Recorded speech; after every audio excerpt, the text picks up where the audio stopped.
Hi everybody, Dave Sullivan here for the Credit Guy TV. I had an interesting question come in about tax foreclosures and how the judgments are reported on credit reports. And I had always believed that much like the creditors, the courts had an electronic system to feed the information to the repositories. But I did some digging and actually found out that it's a lot more like the old-time credit report gathering information. It turns out the courts don't care whether the information gets to the credit bureaus or not. So the credit repositories go out and pay people to gather the information by hand and then enter it into the database once they get back to their office. So they're literally going into some smaller courts every 6 months or so and writing down the information and then putting it on the credit file. Part of the problem with that is because the court documents are public record, there's no way for them to include the social security number.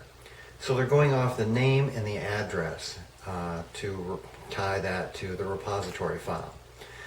And that leaves itself open to a lot of problems, especially in the smaller courts that are out, in the country. Somebody may only be going there every 6 months and they may only be gathering 50 court cases. And what can happen is if people move in between that time, it becomes very difficult to tie the correct judgment to the correct individual based on name and address.